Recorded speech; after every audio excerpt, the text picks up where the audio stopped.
From AIT Studios in Abuja, Nigeria, this is the O&M Late Show with Udo Ilo and Mamode Akuga. Hello, very good evening to you and welcome to the O&M Show. My name is Mamode Akuga, and as usual, Obiora is with me in the studios. Yes, I'm here. Of course, it's a Friday night, so I'm here with you. Yes. And today,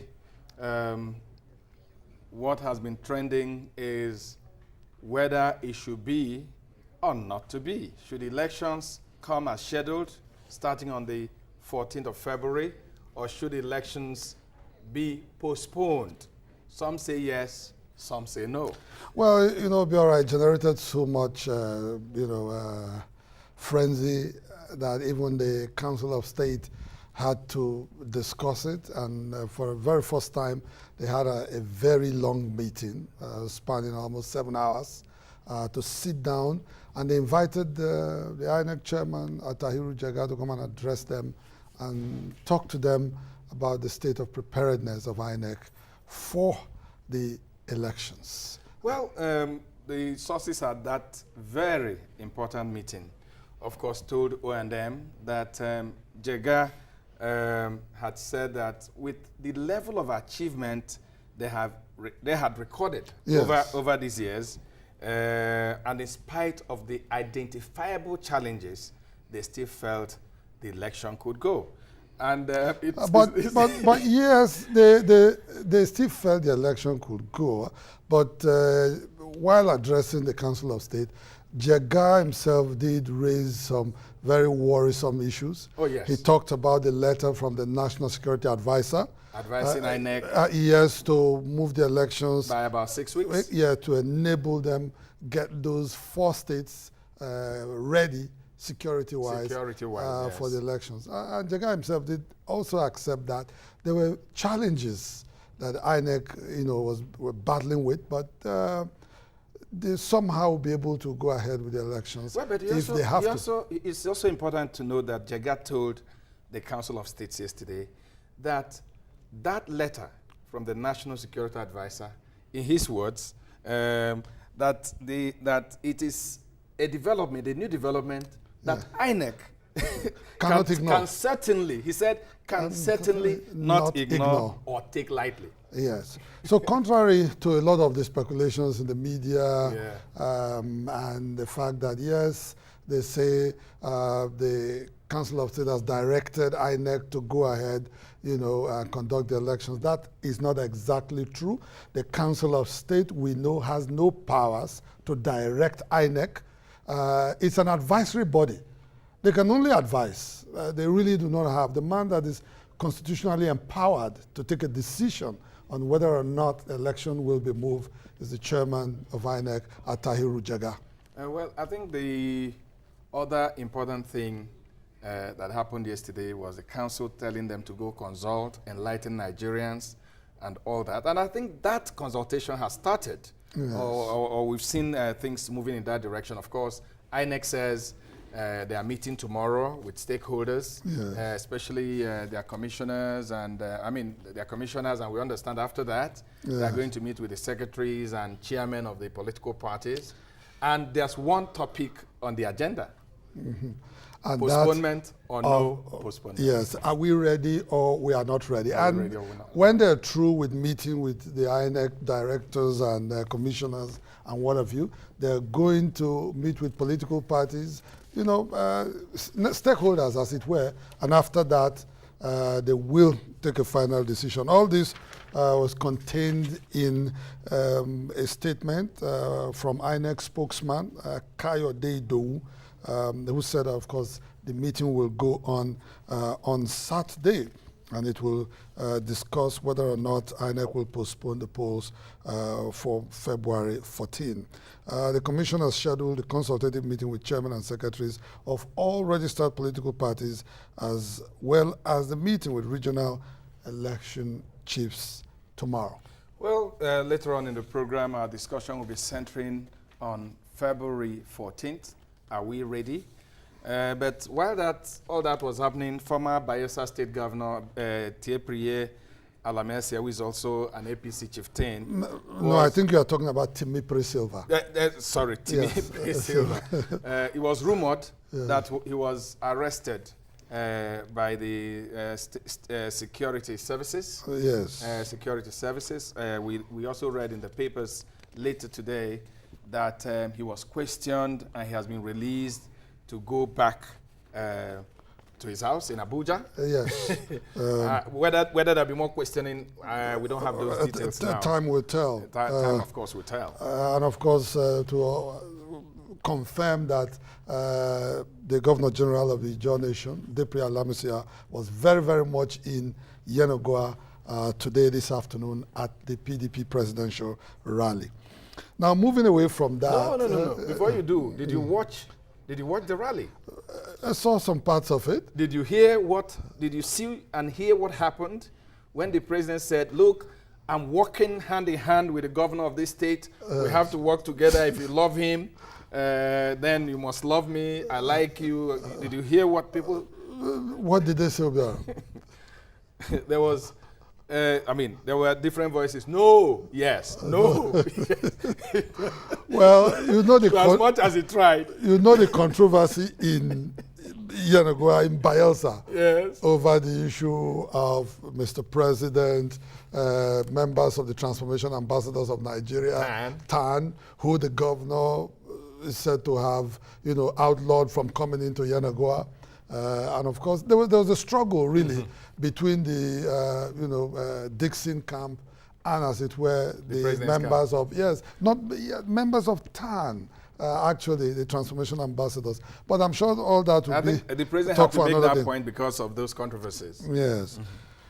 Well, let's just take this last news report coming in. This is so important. It concerns the missing funds from NNPC and the forensic audit report on the alleged missing 20 billion unremitted oil revenue carried out by the international audit firm PricewaterhouseCoopers has absolved the Nigerian National Petroleum Corporation NNPC of culpability over the allegation of non-remittance of 20 billion, saying that what is due for remittance to the Federation account is actually $1.4 billion. That's a far cry from $20 billion, if you ask me, Obiora. Well, let's quickly dash outside the country. Jordan, of course, started retaliating a few days back because of their pilot that was burnt alive. There were many air sorties by the Jordanian Air Force attacking ISIS positions in Syria. The Jordanian government also pledged, even with what they had done, they are still pledging that more will come. More reprisal attacks. In fact, the king himself, who is a trained pilot, yes, a very good one at that. Yes, has said that he himself will lead further attacks against ISIS. It's just to show the level of anger at the very barbaric action by ISIS. Well, all that are some of the developments around the world, but let's come back to the O&M studios here in Abuja. Right. Well, our first set of guests will be discussing February 14 elections. Are we ready? And on that panel, we have very distinguished Nigerians, and they will be joining us in a moment. They're already seated with us in the studio. I'm sure our cameras are showing them right now, chatting among themselves, exchanging ideas, because in a moment they will be joining us. Yeah, of course. And we also have a special guest. Yes, on the sofa. Later on the sofa, yes. Niger Delta musician, Asu Ekiye. A lot of Nigerians, of course, know him. Okay. He's right here. Something like that. I'm sure our viewers are seeing him. Yeah. But he's not dancing yet, and he's not singing yet. So we'll take a break. When we return, all this and many more on the O&M Late Show. Don't go away.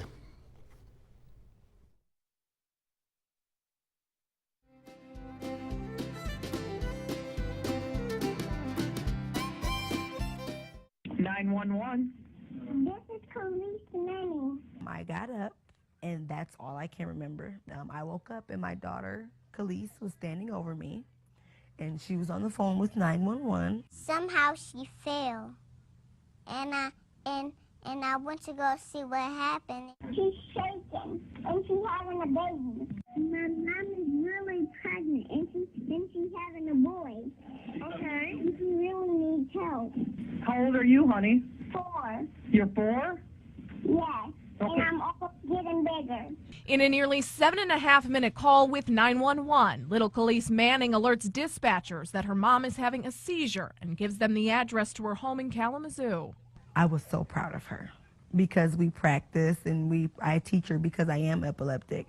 I teach her the address and my full name and things like that and how to dial 911. Centeria Manning says they started practicing the whole situation when Khalees was just 2 years old, and she was put to the test this Wednesday. Centeria's fiance was at work, and when she began seizing, Khalees knew exactly what to do. Okay. It's on the way, okay? And she was like, "Thank you, Mom." And she was like, "I told you I was going to take care of you if something happened." It was really good to ride in the ambulance with Mom. It was? And she was really proud of me. And perhaps the biggest bonus of it all, little TJ arrived early Friday morning, a healthy boy, 7 pounds, 7 ounces. Khalees couldn't be prouder. He's cute, and I really love him.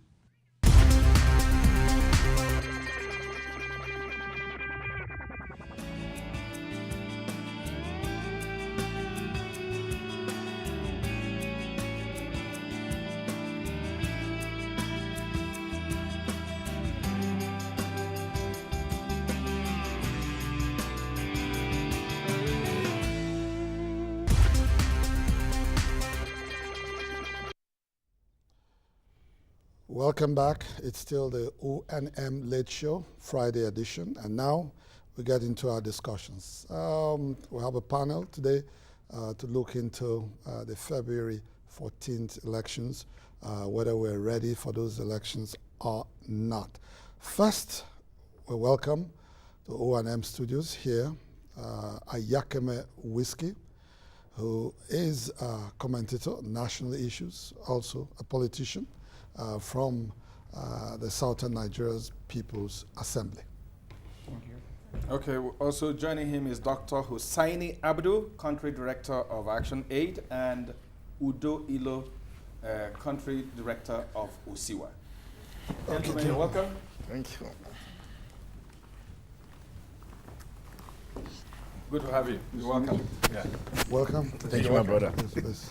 You're welcome. Gentlemen, please. Thank you. Welcome. Thank you very much. So, gentlemen, you've been following the developments. Of course, you are aware of the meeting, very crucial meeting of the Council of States yesterday. And of course, in the papers everywhere in Nigeria, some say the election should be postponed. Some say the elections should hold. But let's look at the checklist. I mean, as Nigerians, maybe we don't work for INEC, we don't work for the security services, but we interact, we see what happens every day. Are we, the electorate, ready? Do we think INEC is ready? Are our security forces ready? And all that. Let me start. I think we should take it one after the other. So, Udo, are the people ready? First, are we ready? Nigerians, are we sensitized enough? Are we enough? sensitized enough? Well, Clean Foundation just conducted what they called an election viability poll, which started running since October of last year up until December last year. And incidentally, 86% of Nigerians want to vote. 86%. 86%. And you know, when I saw the numbers yesterday, I was really excited because you don't get to see this very often. So I think Nigerian public, the Nigerian people, they want a voice. To that extent, I would say that the people want to vote. Are they now, ready? Now the question is, are they ready to vote?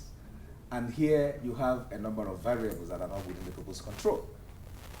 You know, for example, the permanent voters card, the insecurity in the country. There's a whole lot of variables that are not within the people's control. But I do think that given the enabling environment, given an efficient and prepared INEC, I think Nigerian people will want to come out and vote. And I think they are ready to vote. They just need to know where to pick up their PVC and where to vote, and I think they're going to come out. Okay, Dr. Hussain, this problem of PVC that we hear all over, PVCs, states are declaring public holidays to make it possible for people to go get their PVCs. Some people are going to pick them up and they're saying, look, we just can't find ours. They're not available yet.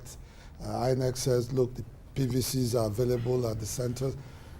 What's your impression? What's your understanding of this whole noise surrounding the permanent voters' cards? Well, it's unfortunate that a few days to the elections, we're still struggling about the permanent voters' card. Ordinarily, some of us felt that it's something we ought to have done, particularly immediately after the last elections. But that hasn't been done because of certain logistic challenges, and also part of the challenges of our development as well. Because if we had a particular level of development, some of these facilities will have been procured locally, and production will have actually taken place locally. But we didn't do that. But again, another issue is that the distribution of PVC did not start last week. Neither was it last month. Neither was it 3 months ago.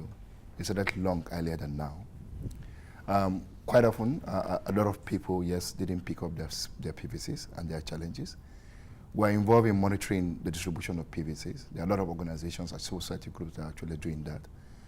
And challenges have been that there hasn't been adequate awareness in terms of that, and people didn't also pick much interest in actually picking the PVCs until the realities of elections begin to hit on many people, and people are beginning to run up and down in terms of picking the PVC. INEC could not guarantee the distribution of PVC in the manner that they actually did in the voter education because of the cost implication. Because we have engaged INEC and actually try to see, why are you not, why can't you actually have it in every polling unit? So that people know that where they register, and that's polling unit, they could go register. But the cost is enormous. If you have to engage staff, you actually have to engage them in 3,000 naira per day, and multiply that by the number of polling units. Yeah, but so that's about yeah, enormous cost, but yeah, it's not something that you get a new card every other month. Yeah. I mean, you get it and then, I mean, it stays with you. Of course. Yeah, so shouldn't we make the sacrifice? Yeah, that's the issue. The INEC has been making it very clear, and I think that that's the voice that we need to anchor. Ordinarily we should have done, is to say, they said, look, if we have the resources to actually do that, we could actually deploy and do it once and for all and let it go.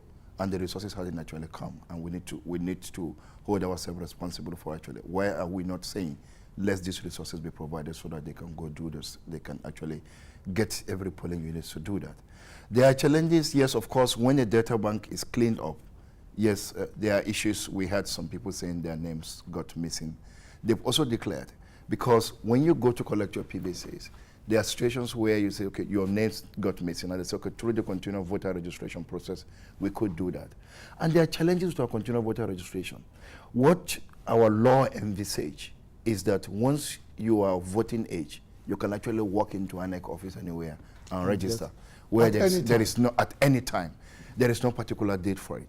But there are also cost implications and the logistics of it, which we are also not able to meet. And for us, we have insisted that the continual voter registration should be in that format. But INEC is not able to manage that. And they said, okay, we have to pick a particular time to do it.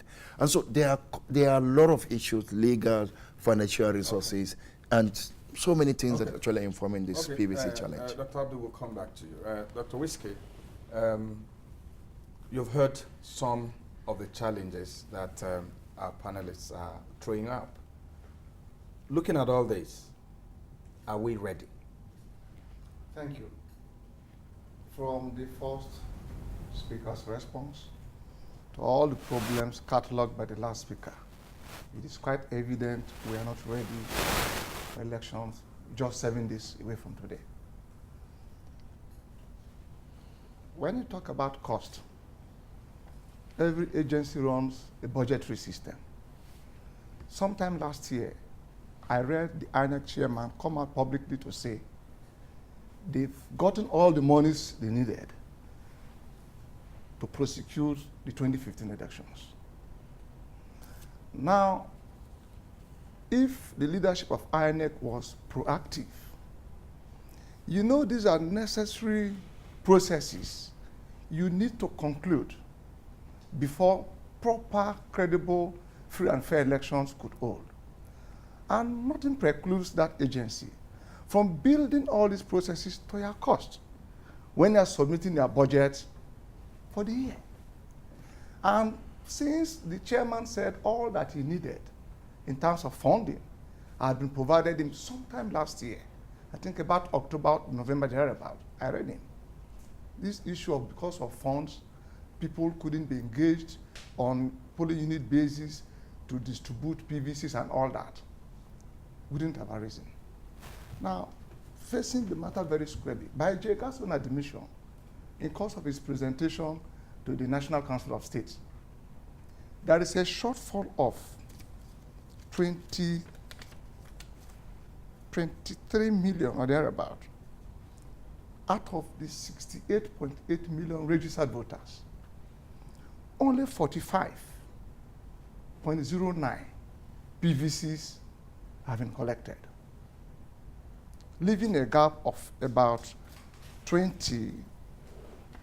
over 20 million Nigerians who have not collected PVCs. Our laws, both the 1999 Constitution and the electoral law, does not envisage a process where any Nigerian should be disenfranchised. All those that have registered. I was very excited to hear that figure given by the first speaker, that 86% of Nigerians are ready to vote. And I'm sure the opinion poll that was conducted was not restricted to only those who have collected their PVCs. Part of the respondents may have been people who haven't accessed their PVCs. Who hope to get. But they are ready to vote. And so if you don't conclude the process of giving every registered Nigerian or a PVC, INEC would have disenfranchised willing Nigerians. Doctor, sorry. In my village, I come from somewhere in Enugu State. Yeah. In my village, the PVCs are there, and the people are not collecting them. Yes, that is also part of... Is it an INEC problem? No, sorry. That people are not, Nigerians are not collecting their PVCs? No, but that is also part of INEC's problem, voter education. Somebody mentioned it, and I agree. The zeal with which INEC carried out voter registration education that made 68.8 million Nigerians to register died. It wasn't the same verb that was applied in educating Nigerians that you need to go collect your PVC. Secondly, when INEC started distributing these PVCs, they made the periods of collection per state too brief. For instance, when it came to my state, Bayelsa, we're given only a latitude of 3-4 days to go and collect your PVCs from your communities. So if for some reasons you have some commitments that precludes you from traveling home within that period, you have a challenge of tracing the PVC. Well, I think the issue of Nigerians always going back to their villages to register probably also has to do with the 3 days. Because from what you're saying, because if you reside, I mean, where you work, you will have easily just picked it up. But people may need to go back because people go back home because they might want to contest an election tomorrow, and you have to register and go back to the village. So a lot of the people in Abuja, for instance, probably had to go back to their villages to register. And then you need to go back and pick up the PVC from there. Yes. So the bottom line is that we're not ready. Where so many people, over 20 million Nigerians who registered to exercise their right to vote, have not collected that document that will enable them exercise that right, how can you conduct elections? Okay. Well, I would disagree completely with the last speaker for a number of reasons. One, after INEC did the so-called 3-day distribution of PVCs, all the PVCs were sent to local government, and people were told to go to the local governments to collect them. People didn't turn up. And so why would you think they didn't turn up? Is it because of lack of voter education? I don't think so. Let me contextualize this. In 2007, we did permanent voters card. If you recall. The temporary one. The permanent. No, the permanent one. Permanent one. Yeah. 2007, not 11. Yeah. Less than 50% of those cards were collected by Nigerians.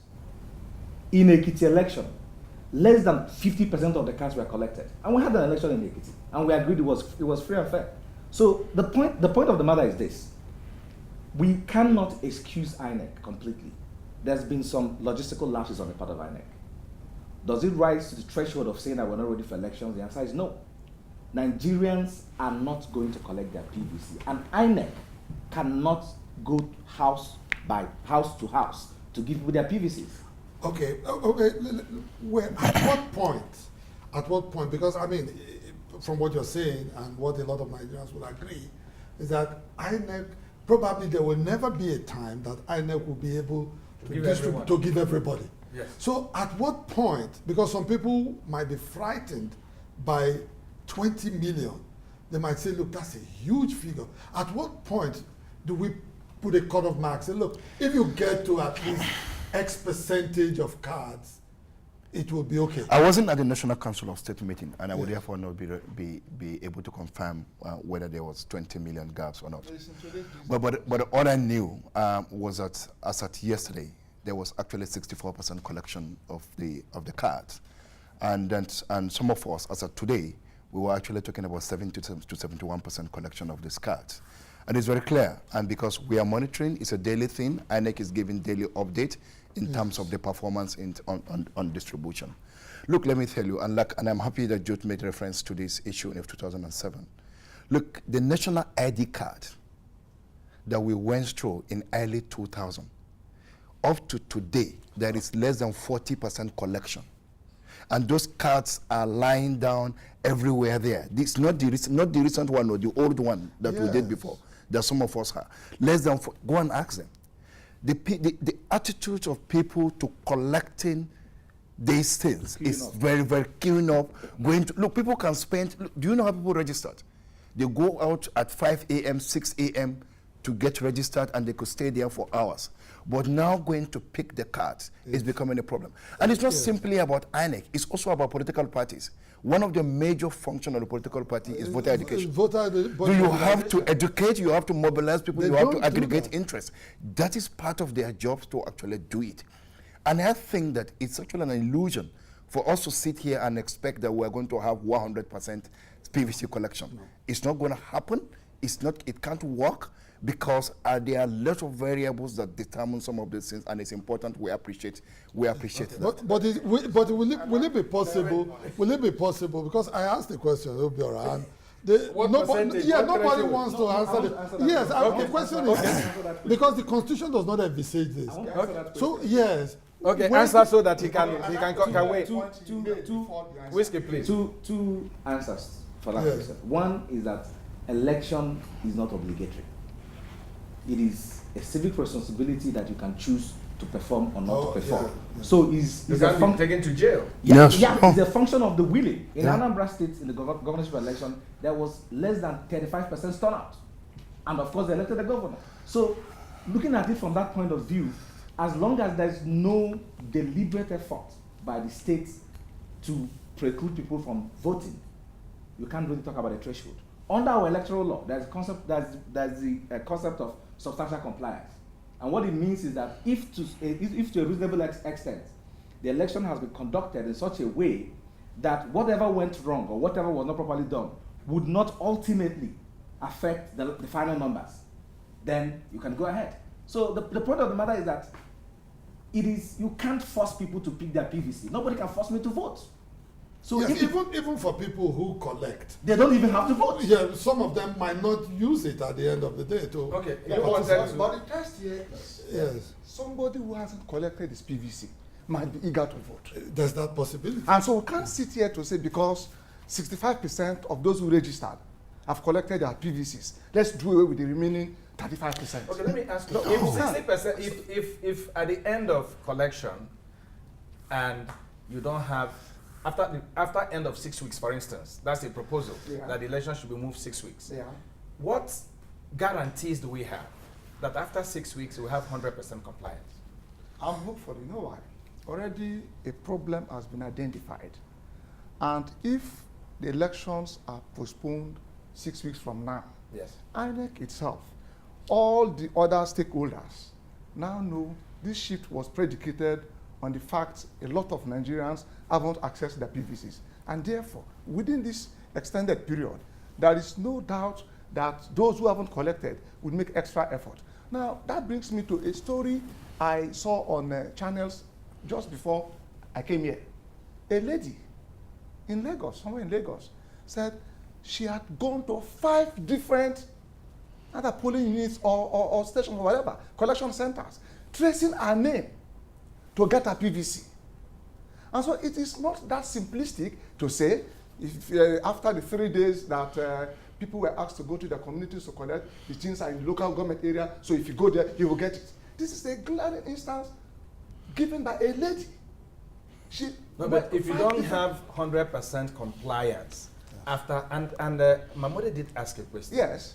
Okay, what is your threshold? No, Where will we get to? And you feel comfortable that, oh, we're fine, let the elections hold? To me, today, the unaccessed percentage is about 35%. If that 35% is reduced to 10%, 10%, because, I mean, it's negligible. Yes, if you say 90% have or collected, maybe we stay with 10% haven't collected. Those 86. If we stay with those 86%, people who say they are excited, they want to vote. If 86% can pick up their PVC. But is it the collection of PVC continuous? It continues. It's still going on. By those of us who monitor this thing, if we calculate on day-by-day collection that is actually taking place, we're actually sure by the 12th of this month, by Monday, actually, we will have completely gone that far. So NGO is working. Yeah, people speak as if, and working with them. Are you having proper confirmation? Yes, from we INEC are. that all the PVCs are available, because the newly registered, they are. In fact, there are people who are newly registered who actually got their PVCs earlier than before the old ones. Even before the old ones. These things are very, very clear, and I think it is important we ask questions so that we can get the right response. Yeah. And INEC has actually provided that. Look, we are not excusing INEC in any way for actually not starting this thing early enough. We are also not excusing INEC for not deploying at polling unit level and others, despite some of the explanation that has been provided. There is no excuse about it. But also, we wouldn't accept any excuse for anybody to actually say that elections will be postponed because we have not collected a particular number of PVC, even when the collection actually continues. And we know that the INEC had made it very clear that they are ready, and they are ready, and that this thing can be done. I want to come in here. Yes, because just a minute. We are just talking about PVCs and PVCs. That is not just the only variable in making sure that these elections hold. As we speak, we still have insurgency in the northeast. In the northeast. Yes. From what we heard that took place at the Council of States meeting, the NSA had warned that 4 of the 5 states in the northeast may not be safe security-wise to hold these elections. Is that not something to worry us and for us to say, okay, can something be done so those areas will be ready? The problem is this. We have 774 local governments in Nigeria. Yes. Insurgency is in 14 local governments. That is less than 5% of the whole local governments in Nigeria. Then it is a little bit. No, I think it's more than 14. It's more than. That's what they said yesterday. That's what he said. That's what the NSA briefed the Council of States yesterday. And so if you say it is 14. 14. So if you say it is 14, it is not enough for you to postpone in elections. Borno State alone, it's more than. No, we are working with advice. I think I want to start it. At what point did it occur to the NSA that we have insurgency? Yesterday? Of course not. Okay. This is what we've been battling with for the past 5 years. Dr. Abdu, please. Fortunately, I read the report by this day. I wasn't in the Council of State meeting, but it appears this day's report of proceedings there was a bit very detailed. The NSA did not talk about local governments. The issue of 14 out of 774 local governments was the opinion of APC leaders in that meeting. It wasn't NSA. And again, the INEC chairman, in his presentation. No, I think that the issue of the local governments, I mean, it's common sense. Before now, we have all heard about the Boko Haram's occupation of several local governments where they were hosting their flags. And in Borno State alone, they were occupying about 19 local governments already. The point here I'd like to make clear. Gentlemen, let's not waste too much time on whether it should or not. Let me ask a question that maybe we've not thought about. Have we ever thought of the cost to the country if this election is moved? What will be the cost to our nation? To the political parties. To the political parties, to INEC? To Nigerians. No, I'm asking you guys, you've been monitoring some of these things. Yes. You are a politician. Can you tell us what it may cost the political parties if this election is shifted even by 1 week? Well, in terms of mobilizing to campaign, yes, there is cost. But to Nigerians, I say no. The reason being this. Postponing this election some 6 weeks from next week Saturday will not in any way affect the handover date. The Constitution says that elections should be conducted not less than 30 days to a handover date. And the handover date is 29th of May. That date is sacrosanct. If elections are conducted within this period, that guarantees that 30 days constitutional provision, it offends nothing. No people have been deprived of their right to have a new government. But in terms of political parties, the cost of mobilizing to campaign and all that, yes, there will be some cost. Anyway, but the debate continues. The debate continues. We must thank you for your time. Well, Nigerians are listening, but we all having our ears to the ground because tomorrow a very crucial meeting will take place. It will continue on Monday. So we've talked as Nigerians. INEC will tell us what they want to do. Of course, they have the final say whether or not. So we thank you, Whiskey. We thank you, Udo. We thank you, Dr. Abdu. We have a little gift for you. Yes. For being on our show.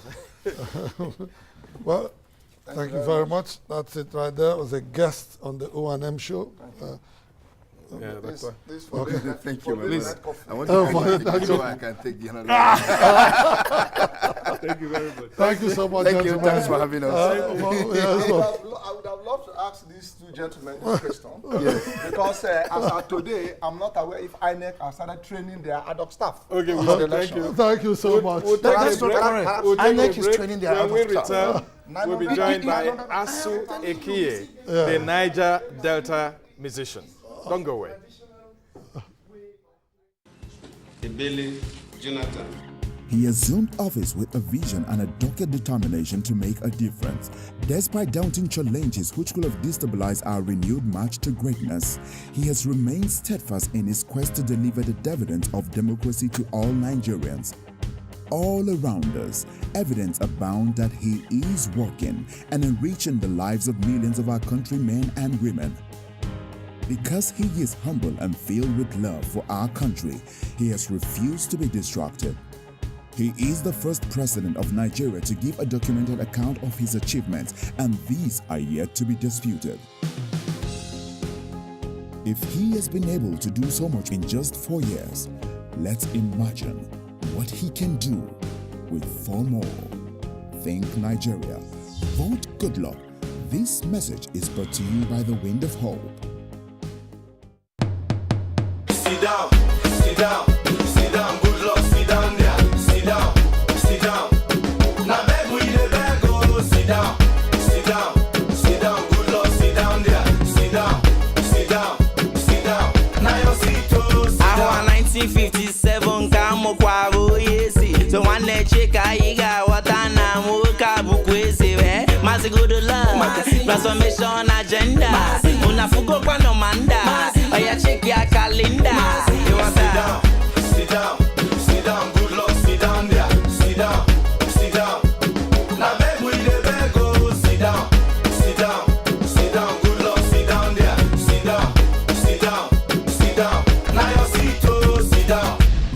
Goodluck Jonathan for president. Vote PDP. This message is brought to you by Directorate of Media and Publicity, PDP Presidential Campaign Organization.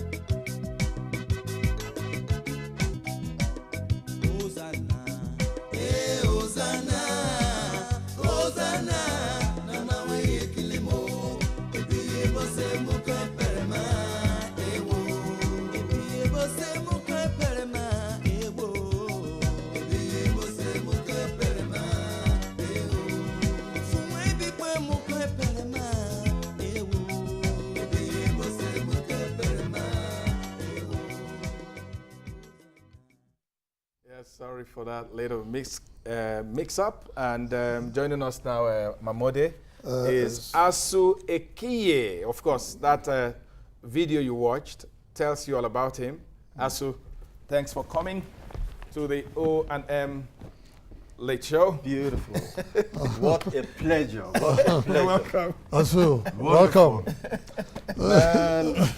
How are you guys doing? You're asking the questions tonight. This is a great innovation in TV programming in Nigeria. I think you've added a new niche to what has been going on. We feel flattered. It's quite a pleasure to be here. So that video we saw was many years back. And when it was going on, it screams, "Oh, this old video!" But you know, it's evergreen. You would have seen that, the status have changed, physically speaking. Physically speaking. Interesting. You know why we played that video is because we want to start from the beginning. Wow. How did the journey start, Asu? It was quite an exceptional beginning because we didn't have any form of support in terms of church music kind of support that you see. And I had a vision to popularize African culture through gospel music. Because when the gospel came, it came with the culture of the people. When Africans accepted the message, they also embraced the culture.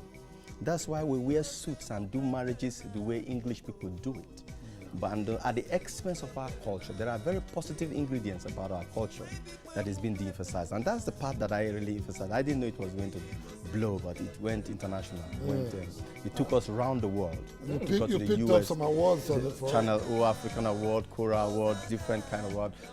It took us around the world to America, to the Americas, to Canada, to different African countries. And we are trying to re-evolve ourselves because from that time till this moment, the music industry has changed. So we are trying to do quite a few things that are different from what we're doing. So I wanted to bring in something new that you already, AIT has been playing for some time, but it's okay. That's quite a...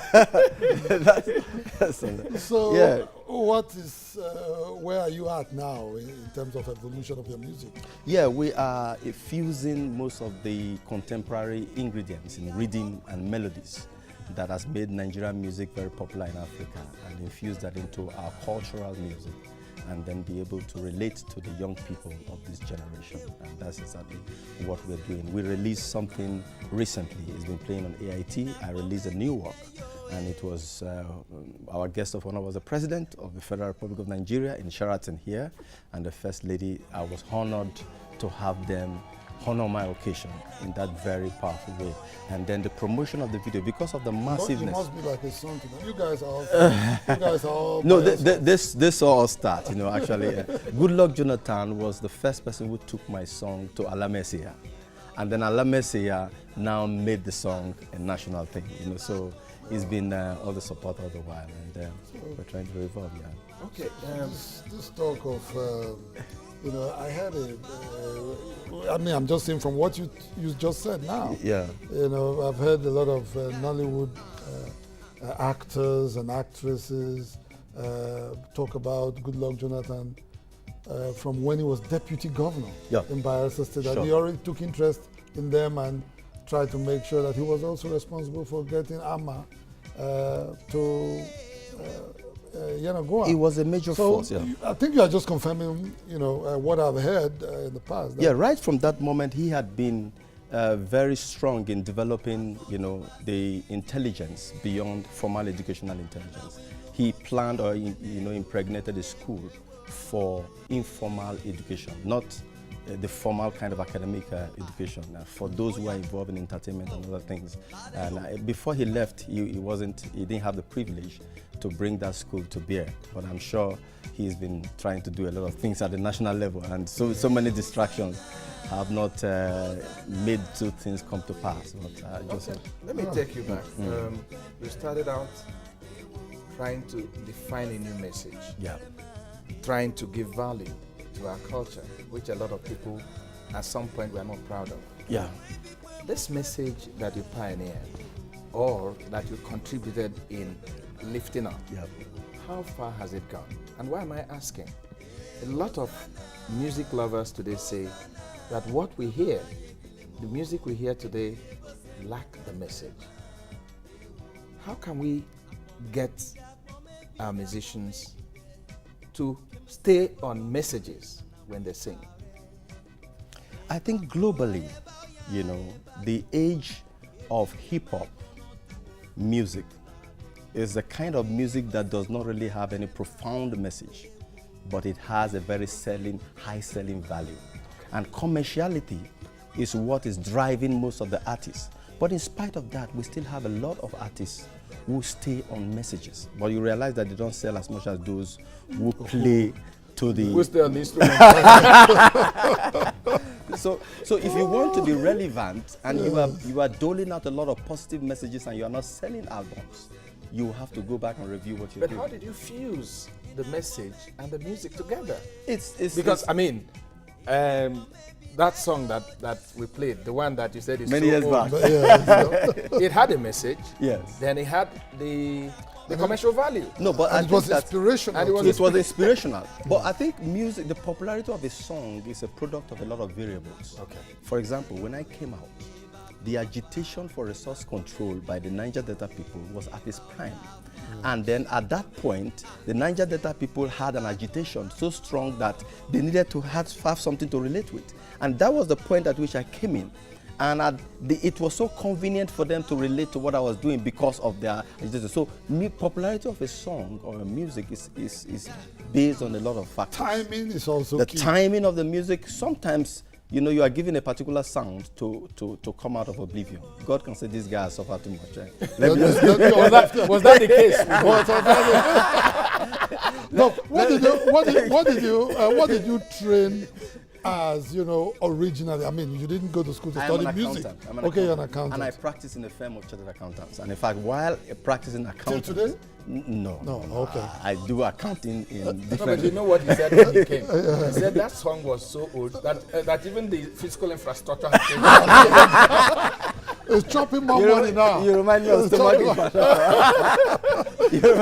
Yeah. So music has been music. Now let's talk about it. Yeah. You're an accountant, so you've been counting so well. Yes. Has music translated to something in your pocket? No. Music, gospel music is a very powerful kind of music. Some people say gospel music is not profitable, but I think gospel music is also very profitable. Because to know how profitable gospel music is, you look at the number of churches we have. If you have to go to a church every week and perform, you'll be performing 56 times in a year. And that is if one church invites you a year and not one church will invite you a year. So it's a very profitable thing. It's just the patronage we have from the very primary constituency of our music is not as strong as we have. That's why we formed a body called the Fellowship of Gospel Music Ministers of Nigeria. I am the president, and Dr. Panam Pesipol is the chairman of the board of trustees. We are agitating for a better lot for gospel music. And, all right. There's something I must ask you before you go. Yes. Because I know you're talking about gospel music. Yeah. I saw you move a little bit into politics. There's something we're showing on AIT, which is, you know, just a song. I think it's something you did. Now that must earn you some good money. It's something you did in support of President Jonathan. No. I believe in this presidency. I am not a politician, but I am not apolitical. I have a stake in this country, and I have a right to support who has performed. My support, this is not a campaign forum, I'm not coming here to campaign, but the reason why I support the presidency is because of the hallmark of achievements that, you see, the kind of democracy we practice, opposition democracy, does not have any credit for any kind of performance. So whatever you have performed, an opposition man does not see anything good in that performance. But I have seen a lot of good things in this presidency, and I think that he should be given a chance to consolidate on that. That's why I did that, and I think that. Okay, we don't have time, but let me give you one more opportunity. Okay. Where are you going from here, music-wise? My drive is to popularize African music to an international level. Our indigenous music is gradually getting out again, and something very powerful needs to come on board and to change because hip-hop is taking the trend. It's taking the all right. That's it. That's it. Asu Ekiye. Wow. So nice. So I came here, I've been watching this on TV. So nice I to had have the you privilege here. of coming. And So, you have something to show. Yes, your mug. wow. The Yes, O&M show. Yeah, so I was a guest on the O&M show. You keep people just alert at 9 o'clock. Thank you so much. Thank you. All right. Yeah. The end of another show. Yes, and our next show will be Sunday afternoon at 2 p.m. Thank you so much for being with us. My name is Mamude Akura. I am Udo Ilo from Abuja, Nigeria. Let's do it again Sunday afternoon at 2 o'clock.